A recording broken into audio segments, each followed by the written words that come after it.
Peter, I want to ask you first of all about the Labor view on AUKUS, because I saw that statement from former Prime Minister Keating. He had reservations, essentially that we'd be tied into the US, we'd lose our sovereignty on that front. What do you say to that?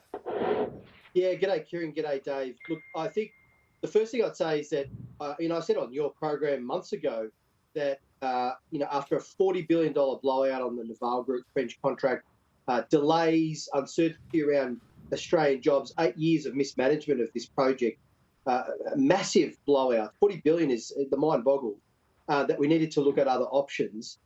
So Labor has supported and provided bipartisan support for this deal, the sort of structural part of this deal.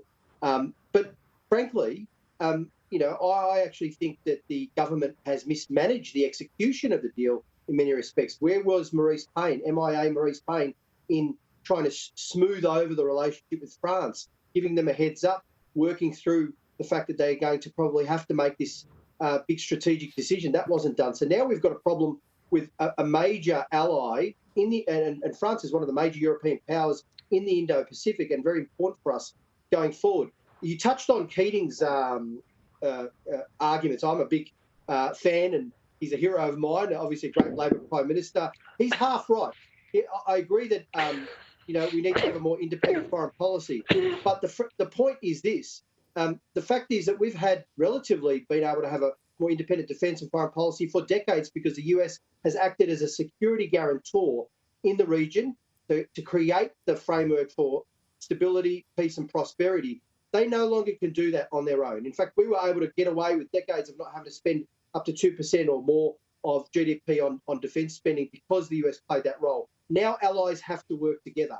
And Keating, I think, is also wrong on the argument that the material dependency of this deal means that somehow we lose our sovereignty or that we're somehow beholden on an operational front. That's not the case. That doesn't make any sense because logistics and material and so on means that if we buy any kit from anywhere, are we suddenly beholden to Canada? If we bought some kit from Canada or France or anywhere else, no, we're not. On the last point, the broader question that Keating made around the fact that we're hurtling towards conflict with China, I think misunderstands the fact that the better your defence assets, the better your force structure, your force posture, it actually goes towards deterring conflict and pushing parties more towards channels like diplomacy.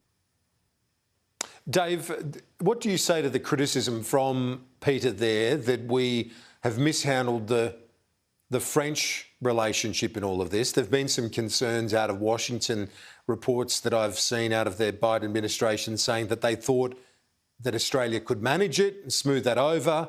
Clearly, things have erupted on that front.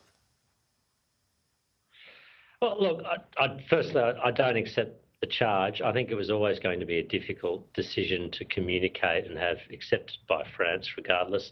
Because of the nature of what we were doing, it's obviously not something we could give them a huge amount of heads up about until a decision was made within our own system. So I can understand they feel surprised and disappointed. I think partly that is inevitable. But I think what we need to keep in mind here is Peter made the point, this is going to be one of the biggest, and still will be, the submarines, the biggest military acquisition in Australia's history out of wartime. I mean, we're talking about a program that was going to cost and will still cost something like 3 to 4 times what it will cost us to acquire 72 Joint Strike Fighters. So this is an incredibly important and critical capability. It's incredibly important and critical that we get it right. Now, the deal with the French was structured such that we had a number of exit ramps, a number of gates, if you like, that the deal had to go through. And all we've done here is exercise our commercial options under a commercial arrangement. I understand it's not the decision the French would have liked, and from their perspective, I can empathise with that. But ultimately, every country has to take a decision in its own national interest. And when we're talking about a capability that is this important, that is this expensive, and that will be this critical to Australia's future, we have no other choice but to put our interests first. So, of course, look, I regret the French disappointment and anger even at this, but I'm also confident that the underpinnings of our relationship with France remain solid and strong, and that this will blow over. Kieran, Dave's being modest. Yeah, Peter. They probably should have sent Dave to Paris to smooth things over and use some of his diplomatic skills, because Maurice Payne did nothing. You're really trying to get me in trouble now, aren't you, Peter?